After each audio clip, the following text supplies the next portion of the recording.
Hi, everybody. This is Jimmy, and you're reading with Jimmy. Today, we're going to start a wonderful set of readings called the Canterbury Tales by Geoffrey Chaucer. This is a very, very famous collection of stories written in medieval English. We're going to talk a little bit about that.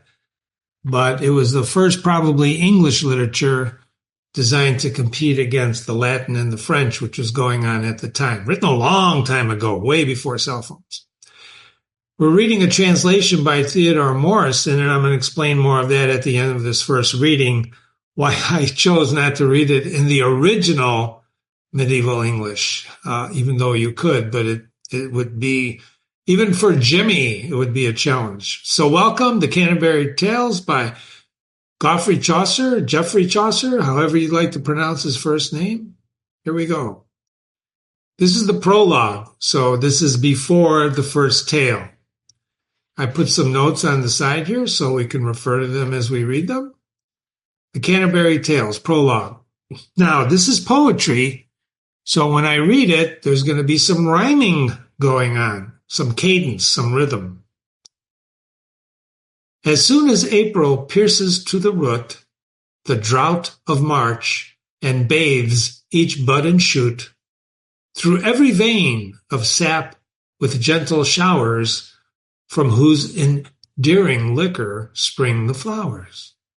When zephyrs have breathed softly all about, inspiring every wood and field to sprout, and in the zodiac, the youthful sun, his journey halfway through the ram has run. Pause for a moment. The zodiac is a shape of the sky containing paths of the planets, the moon, the stars. You're going to find out that Chaucer, who wrote this, is a very educated guy. And there's a lot of allusions, references to other literature, other things that you should be aware of in order to enrich your reading of the story. The zodiac is actually used in astrology to mark the passage of time on Earth. A zephyr is a soft, gentle breeze. So the next time you're outside and there's a breeze, you could say, oh, that's a zephyr. His journey halfway through the ram has run. When little birds are busy with their song, who sleep with open eyes the whole night long.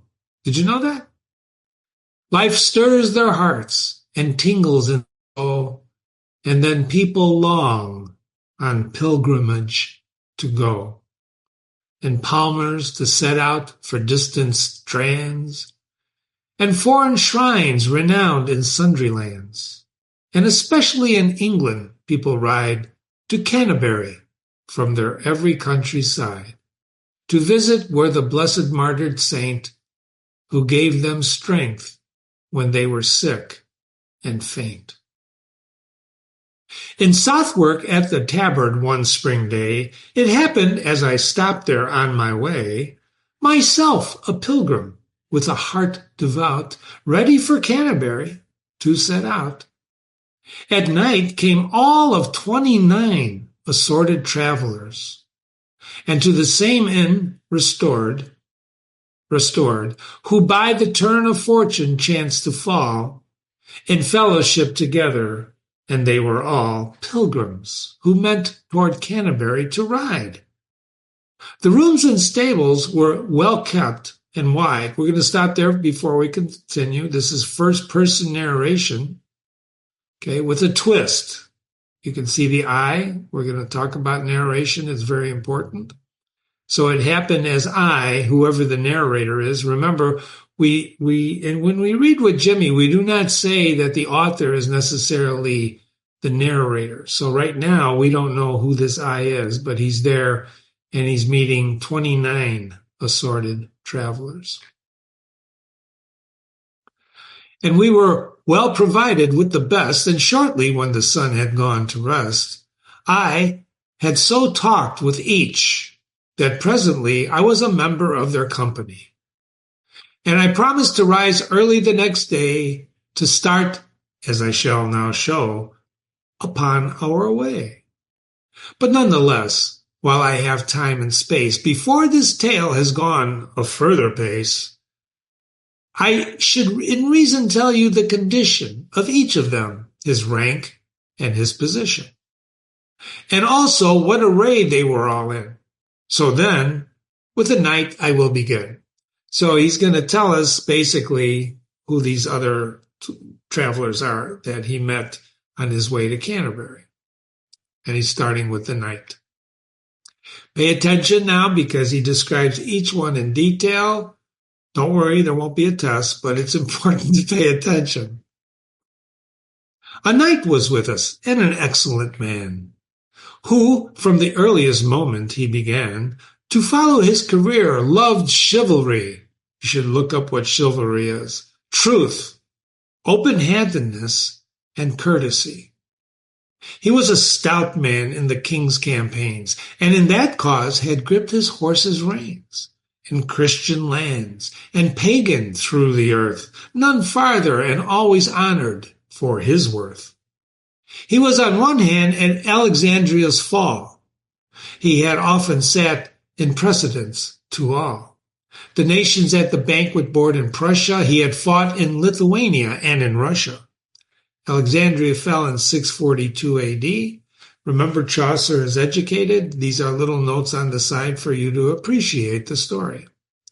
No Christian knight more often. He had been in Moorish Africa, at Bernemen, and at the siege of Alcairis in Granada, and sailed in many a glorious armada in the Mediterranean, and he fought as well at Allias and Attilia when they fell. In Armenia, this guy got around, didn't he?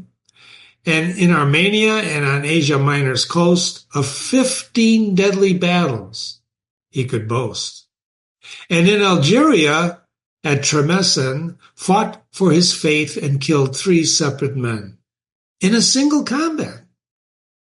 He had done good work, joining against another pagan Turk with the king of Palathia, and he was wise. Despite his prowess, he was honored in men's eyes, meek as a girl and gentle in his ways. He had never spoken ignobly all of his days.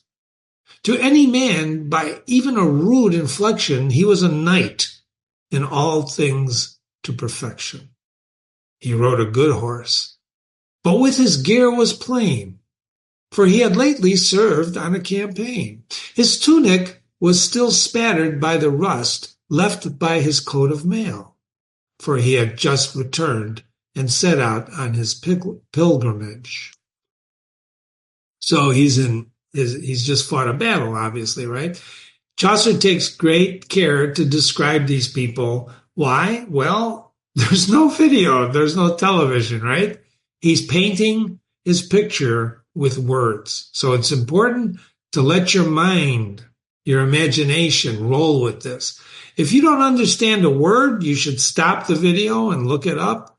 I'm going to try to explain some of the words as we go so I can enhance your imagination. So chivalry is an important word, chivalry, right? These knights were honorable people. His son was with him, a young squire in age, some 20 years, as near as I could guess.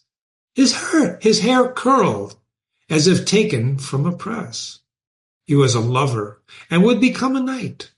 In stature he was of moderate height, but powerful and wonderfully quick. He had been in Flanders, riding in the thick of forays in Atros and Picardy, and bore up well for one so young as he still hoping his exploits in such places to stand the better in his lady's graces. He wore embroidered flowers, red and white, and he blazed like a spring meadow to the sight. He sang and played his flute the livelong day. He was as lusty as the month of May. His coat was short, its sleeves were long and wide, and he sat his horse well, and he knew how to ride, and how to make a song and use his lance, and he could write and draw well too, and dance. So hot his love that when the moon rose pale, he got no more sleep than a nightingale. He was modest, and he helped whomever he was able to. and he carved as his father's squire at the table. So carved as his father's. When they ate, he would carve for his father. But one more servant had the knight beside, choosing thus simply for the time to ride. A yeoman in a coat and hood of green, his peacock feathered arrows bright and green. For well-kept gear he had a yeoman's passion. He carried under his belt in tidy fashion, for well-kept gear he had a yeoman's passion. So this is obviously a yeoman, an archer, right? No draggled feather might his arrow show, and in his hand he held a mighty bow. He kept his hair close cropped, his face was brown. He knew the lore of woodcraft up and down. Woodcraft is knowing how to live in the woods. His arm was guarded from the bowstring's whip. If you've ever shot a bow and arrow, you know what we're talking about. By a bracer, gaily trimmed. He had at hip a sword and a buckler, and on his other side a dagger, whose fine mounting was his pride, sharp-pointed as a spear. His horn he bore in a green sling, and his chest he wore a silver image of Saint Christopher, his patron, since he was a forester. So you're going to see a lot of religious allusions in here, Saint Christopher. There was also a nun, a prioress, whose smile was gentle and full of guilelessness. Whose smile was gentle and full of guilelessness. She's sincere. By St. Loy was the worst oath that she would say. She sang Mass well, in a becoming way, intoning through her nose the words divine, as she was often known as Madame Eglantine, to rhyme with divine. She spoke good French, as taught by Stratford Bow. For the Parisian French, she didn't know how. Also, so classical French versus dialects. Languages have dialects. Also at table she was schooled so well that from her lips no morsel ever fell. You see how observant Chaucer is? Or not Chaucer, but whoever the narrator is. We don't know we don't know who's narrating yet. Whoever the narrator is, he's monitoring these people, right? She wet her fingers lightly in the dish of sauce, for courtesy was her first wish. With every bite she did her skillful best to see that no drop fell upon her breast. She always wiped her upper lip so clean that in her cup was never to be seen a hint of grease. When she had drunk her share, she reached out for her meat with calmly air. She was a great delight, and always tried to imitate court ways, and had her pride, both amiable and gracious in her dealings.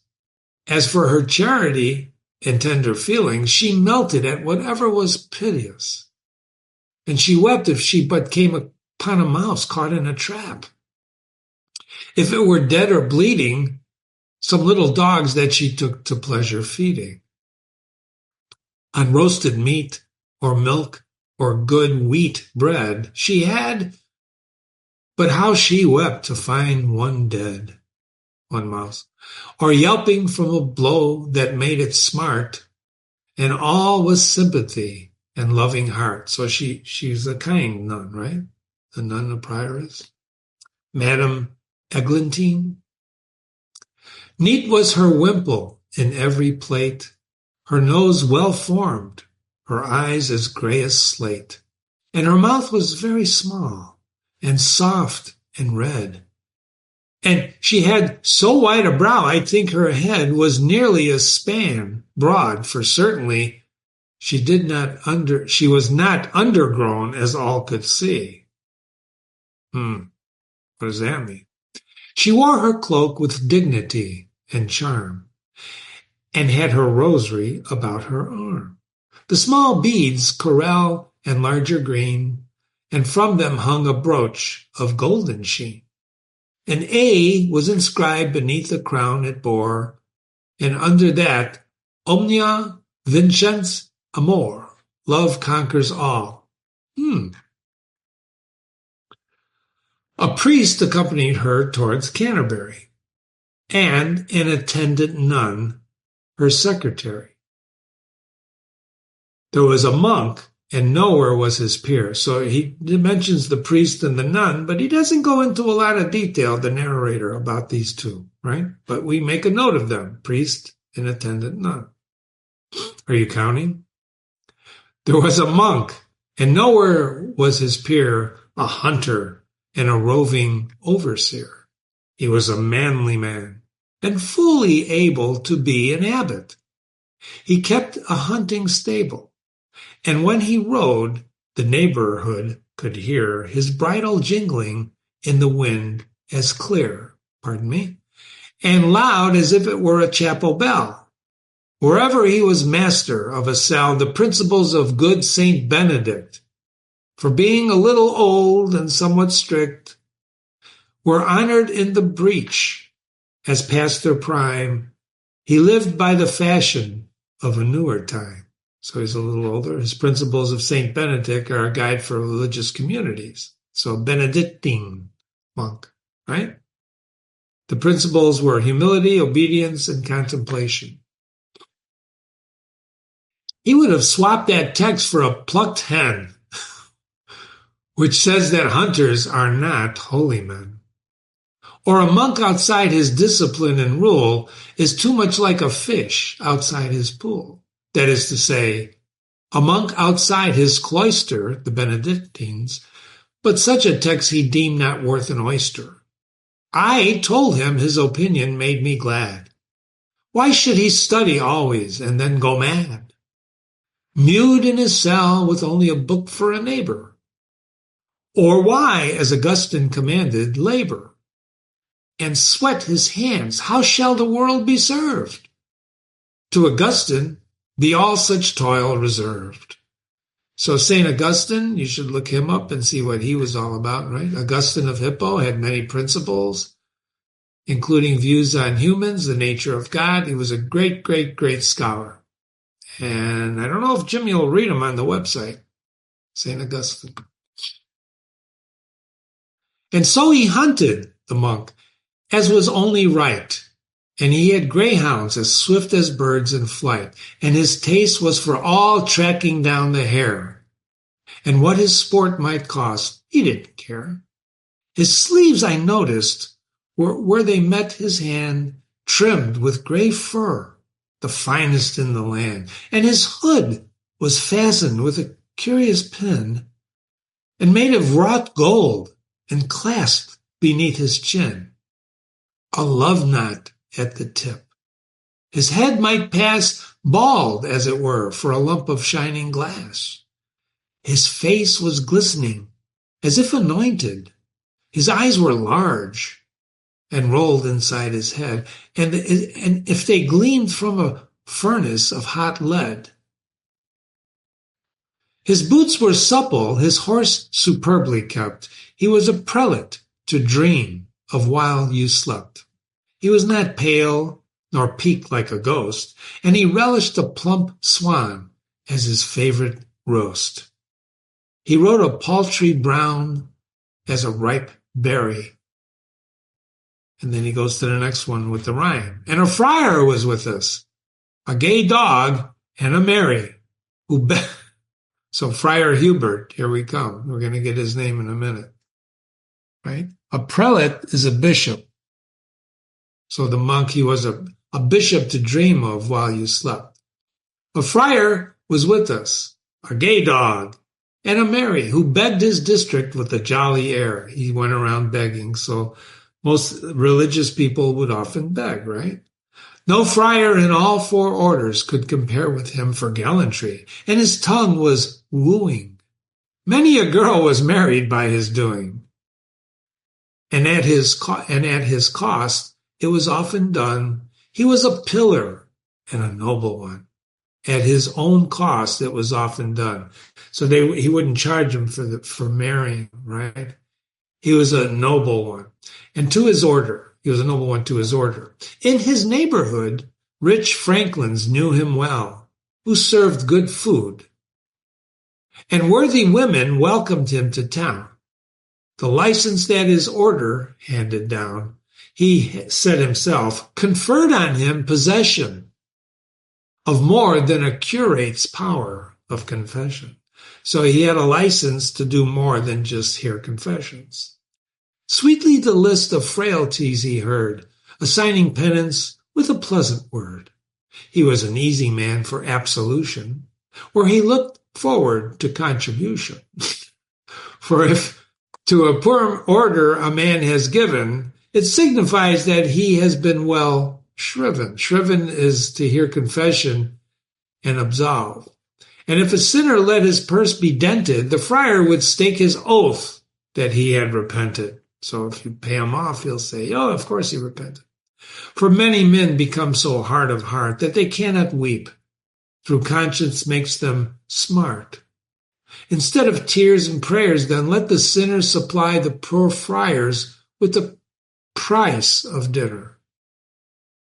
For pretty women, he had more than shrift. His cape was stuffed with many a little gift, as knives and pins and such like, and he could sing a merry note and pluck a tender string, and had no rival at all in balladry. Balladry is what? Ballads? His neck was wider than a fleur-de-lis. Fleur-de-lis is a stylized lily, comprised of 3 petals. It's especially known for the royal arms of France. So his neck was wider than a lily, and yet he could have knocked a strong man down. He knew the taverns well in every town. The barmaids and innkeepers pleased his mind, better than beggars and lepers and their kind. So he hung around the bar, right? In his position, it was unbecoming among the wretched lepers to go slumming. It mocks all decency. It sews no stitch to deal with such riffraff. But with the rich, with sellers of victuals, well, that's another thing. Wherever he saw the hope of profiting. So he didn't go with the lepers and the poor. He went with the people with the money, right? None so polite, none so humble. He was good, the champion beggar of his brotherhood. Should a woman have no shoes against the snow, so pleasant was his impercipio. He'd have her widow's mite before he went. His profits were much greater than his rent. For begging rights within appointed bounds, none of his brethren trespassed on his grounds. He loved as freely as was half-grown whelp. On arbitration days he gave great help, for his cloak was never shiny nor threadbare like a poor cloistered scholar's, and he had an air as if he were a doctor or a pope. It took stout wool to make his semiscope, Middle English referring to his short cloak, half cape, stout wool, that plumped out like a bell for portliness. So he's a little heavy, huh? He lisped a little in his rakishness to make his English sweeter on his tongue, and twanging his harp to the end of some song he sung, his eyes would twinkle in his head, as bright as the stars twinkle on a frosty night. Hubert, this gallant friar, was by name. Wow. Are you framing this in your mind, these people, his descriptions? There's reasons why he's describing these people, the narrator, like this. So among the rest, a merchant also came. He wore a forked beard and a beaver hat from Flanders. High up in the saddle he sat. In figured cloth, his boots clasped handsomely, delivering his opinions pompously, always on how his gains might be increased. At all costs he desired the sea policed. From Middelburg in Holland to Orwell, he knew the exchange rates and the time to sell. French currency, and there was never yet a man who could have told that he was in debt. So grave he seemed to, and hid his feelings with all his shrewd engagements and close dealings. You'll find no better man at any turn, but what his name was I could never learn. And then there was an Oxford student, it chanced, already in his logic well advanced, as skinny as a rick. The horse he rode and himself was hardly a plump load. Rather, his look was hollow and sober enough. He wore an outer coat of threadbare stuff. No benefice was yet in his enjoyment, and he was too unworldly for employment. In some lay office, at his couch's head, his 20 volumes, bound in black and red, of Aristotle's philosophy pleased him more than a rich wardrobe or a gay guitar. For though he knew philosophy could offer promise of gold, there was little in his coffer. Whatever he got by touching up a friend, borrowing, on books and learning he would promptly spend. Bookworm, right? And busily pray for the soul of anybody who furnished him wherewithal for study. His scholarship was what he truly heeded. He never spoke a word more than was needed. And that was said with dignity and force, and quick and brief. And he was of grave discourse, lending his weight to virtue by his speech, and he would learn and gladly teach. And then there was a lawyer, cunning and discreet, who often had been to St. Paul's porch to meet his clients. He was a sergeant of the law, a man deserving to be held in awe, or so it seemed. His manner was so wise. He often served as justice of assize, a royal appointment with broad commission for his knowledge and his eminent position. He had many a handsome gift by way of fee, and there was no buyer of land as shrewd as he. All ownership to him became a fee simple. His titles were never faulty by a pimple. He pays attention to detail. Got it? This is a judge who presided over assize, which were courts of sessions in England and Wales. Criminal courts, okay? We're going to stop there. We're going to continue the prologue in the second reading of the prologue. But first, I want to go over a little bit about Chaucer to help you understand what we're reading. Wasn't that great? The rhyming, the poetry, the tales. Now, all he's doing is introducing the cast of characters, the narrator. Chaucer, we asked AI to help us with this introduction, and this is AI talking, but Jimmy's going to enhance AI. Chaucer was the father of English literature. Okay? He started writing in Middle English, which I'm going to show you in a minute. Latin and French were usually, and only educated people had books in these days. In the medieval was an interesting time, and you could do your own research on what was going on in medieval times. That was the time of plague and all this stuff. But this Chaucer was the first guy to write in English, right? He wrote in the 14th century, as we talked about. That was a long time ago. They call it a frame narrative. Jimmy doesn't use this word, that AI. This is a story inside a story, because what we're starting out is with a first-person narrator, the I, who's talking to us. Some people say it's Chaucer. Jimmy hasn't seen any evidence yet that it is Chaucer, right? We can't say that. You're going to find out that some people will say that the tavern that they're in, that we identify who the tavern owner is, but Jimmy hasn't seen any evidence yet. So remember, we want to use the story we're reading to judge it. And right now, we only have descriptions of the knight, of the nun, etc., right? The merchant, the student. And those we should remember how he describes them, because the way the narrator described them is going to be a reflection of when they tell their stories. Okay? And we can always go back and take copious notes. So they're on their way to Canterbury to visit the shrine of Saint Becket. We don't know that. We just know they're going to Canterbury. And if you were alive in those days, you would know what's there in Canterbury. Why is this important? Well, gives us a picture of medieval society.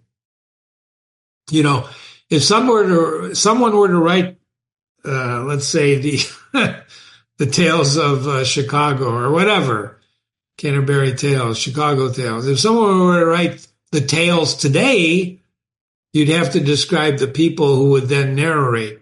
And what we do here is a story inside a story. We're going to hear a whole culture of these medieval people, the way the narrator describes them, tell stories. So remember, when you tell a story, whoever's telling the story, first, third person, is the choice of topic is important too.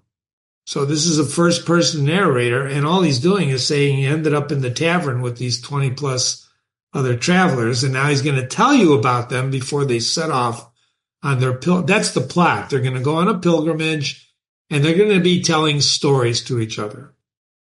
Boccaccio, an Italian writer, wrote the Decameron, which actually preceded Chaucer. Chaucer may have, in fact, read the Decameron. We're going to talk about that. It's important because you get a rich. Not only why do we read? We read to see how other people lead their lives and how to lead our own. And that doesn't mean we can't learn from these people. You could tell from the way he's describing these people that there's some really right references to people that you and I probably both know. People who are careful about their appearance. The nun, the way she eats, right? She's very delicate. The son carves for the father. The squire carves for his father the knight, right? These are the laws of hospitality. When people come over to your home, do you practice the laws of hospitality? Do you ever watch how people eat?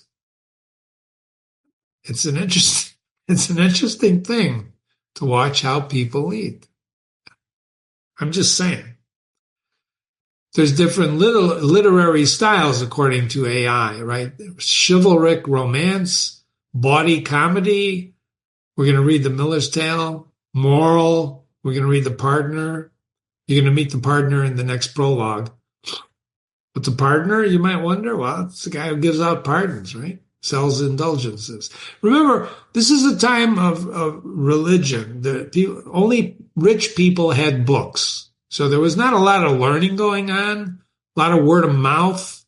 That was what WOM, they call that today, word of mouth, right? There was an oral tradition. People spoke things and remembered things and told stories. And that's how knowledge was transferred. Only the rich people and the religious people had books, right? And the more books you had, the more rich you were, theoretically. You didn't know that, did you?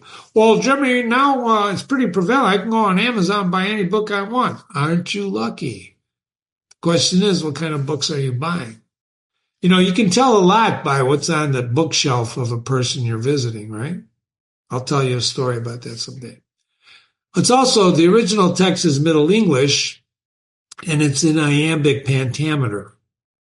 What's iambic pentameter? Well, we're going to talk about that. That's the rhyming. You see that rhyming in there? And hopefully I described it down here in a minute. So it's poetry. It's poetry. So some of the themes you should keep in mind: corrupt clergy, free will, and fate. This goes through all classical literature. Do you have a free will? Love and marriage. What does that mean? Morality and corruption, right? So these things are going on today. Would you agree with me on that? That's why classical literature like Chaucer is very, very, very important, because we not only read to see how other people lead their lives, but we can learn from them. We can learn from them. So the work begins with the General Prologue. So I put some notes down here. Whoop. Iambic pentameter is 10 syllables arranged in 5 metrical feet. They call those iambs. We don't want to get too much into the details of this. But Chaucer introduced A, B, B, C, B, C, C, whatever. I don't want you to get into the weeds on this stuff, but it's musical. And if we go back for a moment and we read, let me go back here for a moment, right?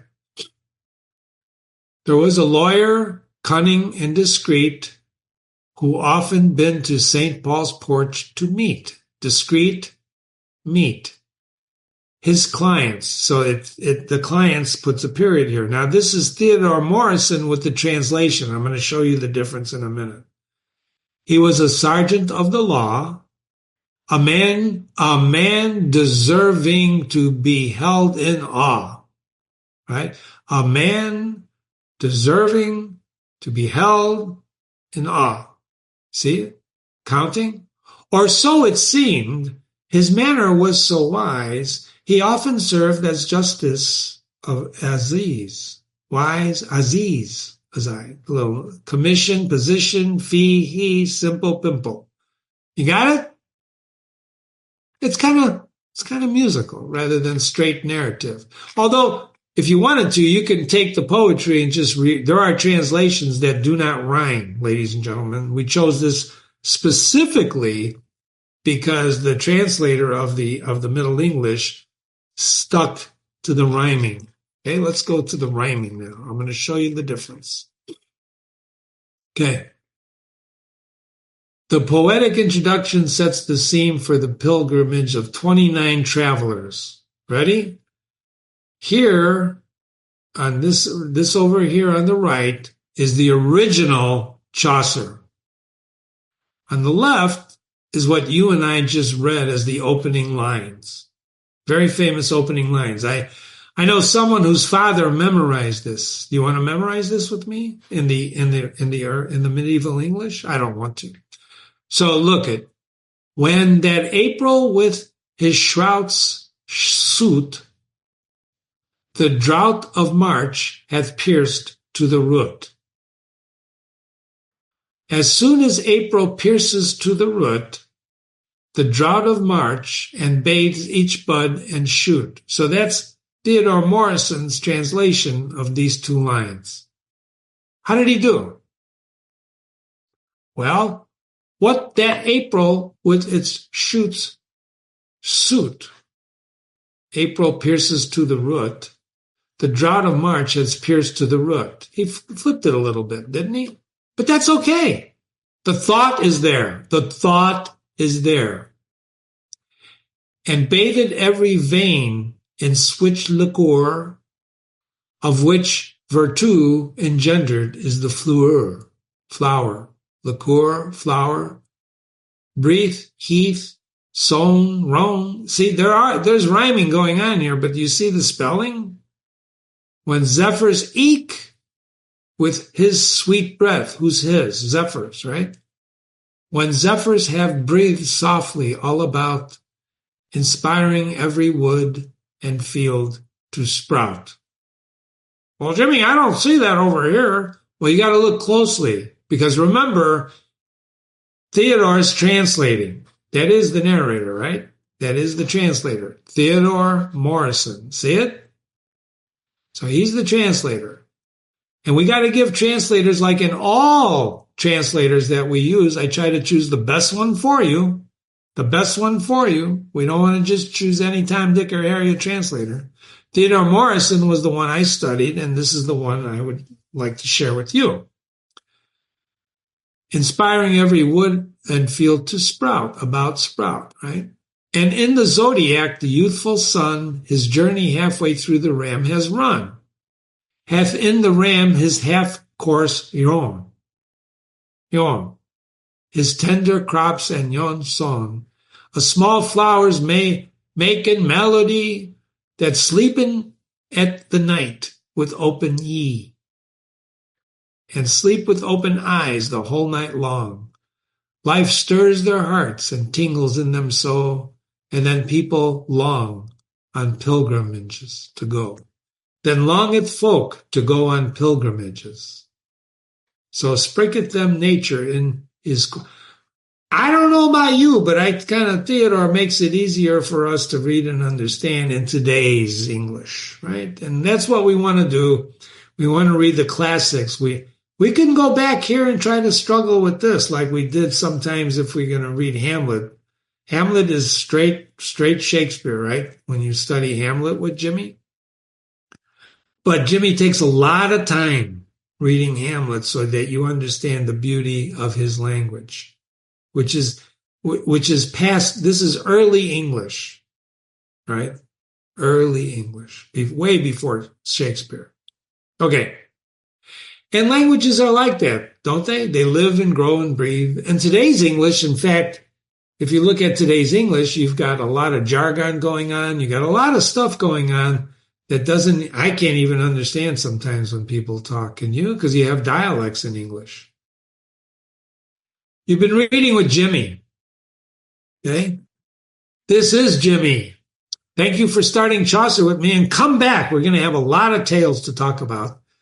Be sure to visit and read other classics on my website. You're reading with Jimmy. You got an email? You want to talk to me? Jimmy@readingwithjimmy.com. Jimmy@readingwithjimmy.com. Thanks for coming by, and let's keep reading Chaucer.